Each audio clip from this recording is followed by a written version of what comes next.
Aquesta setmana el grup irlandès U2 ha escollit el Camp Nou de Barcelona com a punt de partida de la seva nova gira. A més de 50 anys a les seves esquenes, el Camp Nou està ben acostumat a això de ser escenari de concerts extraordinaris que són ben recordats, com per exemple aquell del 1988 d'una persona que aquests dies també ha estat notícia, però per motius ben diferents, Michael Jackson. Michael Jackson va triomfar el 1988 a Barcelona quan vivia els millors anys de la seva trajectòria musical. El músic nord-americà va ser una de les estrelles que va convertir l'estadi del Barça en l'epicentre musical del continent, ja que aquell any 1988 l'estadi va viure 4 concerts que van aplegar cada un d'ells més de 60.000 persones. El de Jackson va ser el segon cronològicament, només 5 dies després del primer, el de Bruce Springsteen. Davant de 60.000 persones, Jackson va presentar el seu àlbum Bad, cantant en primer lloc la cançó I Wanna Be Starting Something. Jackson no va aconseguir vendre totes les entrades d'un concert organitzat per una firma privada que va arribar a organitzar fins i tot un concurs per veure quin català ballava igual que el Michael Jackson. El guanyador ho feia prou bé.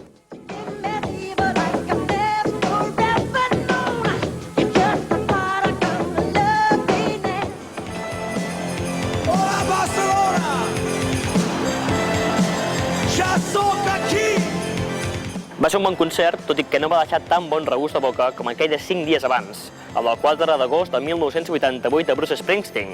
El Boss, que presentava el seu àlbum Tunnel of Love, va deixar-se la pell durant 4 hores a l'escenari, el doble que Jackson, un concert que encara és per a molts el millor que s'ha viscut mai a Catalunya. Altres, lògicament, pensen diferent.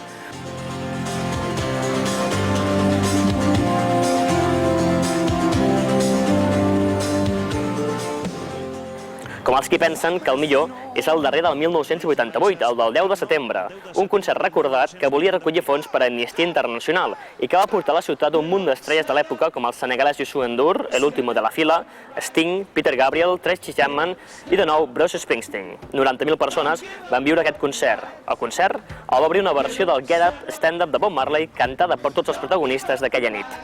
Cal afegir que el quart concert d'aquell 1988 màgic al Camp Nou va ser, curiosament, el d'un exjugador del Real Madrid, Julio Iglesias, que llavors també aixecava passions i va plegar 70.000 persones. Julio Iglesias, per cert, va ser un dels espectadors del concert de Michael Jackson i fins i tot els dos cantants es van conèixer al Camp Nou aquell 1988. Cap d'aquests concerts, però, havia aconseguit superar la barrera dels 100.000 espectadors, com sí que va fer-ho el 6 de juliol del 1985 en Lluís Llach, en un concert d'alt component reivindicatiu polític i també musical, ja que aquella data moltes persones pensaven que la nova cançó ja estava acabada, i Lluís Llach es va encarregar de demostrar tot el contrari. Els organitzadors del concert, en Joan Moles i la Núria Batalla, antics representants en Lluís Llach, van trobar un munt d'impediments per poder tirar endavant aquesta cita. Inicialment, les autoritats de l'època no van ajudar, i tampoc va fer-ho el president de l'època del Barça, en Josep Lluís Núñez, un home que ideològicament parlant vivia a les antípodes de Lluís Llach. Inicialment, Núñez no volia cedir el Camp Nou per motius de seguretat i després exigia que es firmés una assegurança econòmica molt i molt alta. Finalment, però, tot i aquests impediments, el concert va tirar endavant i va ser un èxit.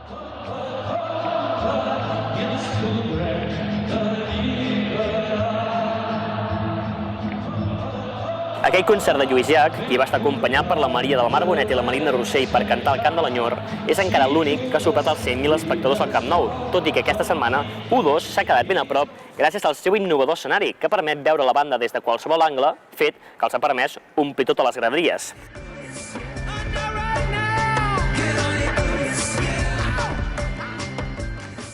Curiosament, Lluís Llach no va ser el primer en fer un gran concert a l'estadi. El 1983, de nou Julio Iglesias, qui trobava menys problemes que Llach per tocar, havia plegat 50.000 persones. També són recordats els concerts de Frank Sinatra, el dels Tres Tenors el 1997, amb 70.000 espectadors emocionants amb un barcelonista de pro, com Josep Carreras, o, de fet, el mateix concert del 1999 de Josep Carreras en solitari, ja sense Pavarotti i Plácido Domingo, aplegant a 80.000 persones en un concert inclòs dins els actes del centenari del Futbol Club Barcelona. En aquests actes també va cantar a l'estadi Joan Manuel Serrat, cantant l'himne del Barça, però no era un concert, sinó un dels punts àlgids de la festa del centenari. I el 2005 s'estrenarien al Camp Nou U2, trencant un llarg període sense concerts al Camp Nou per protegir la gespa, amb 85.000 espectadors. Finalment, en els darrers anys, dos vells coneguts han tornat al Camp Nou, el 19 i el 20 de juliol del 2008, Bruce Springsteen, i aquest 2009, els U2, amb una gira que ha començat de forma triomfant i també amb una multa de l'Ajuntament de Barcelona per fer assaig amb massa volum quan no tocava. I és que a Barcelona la llei toca a tothom.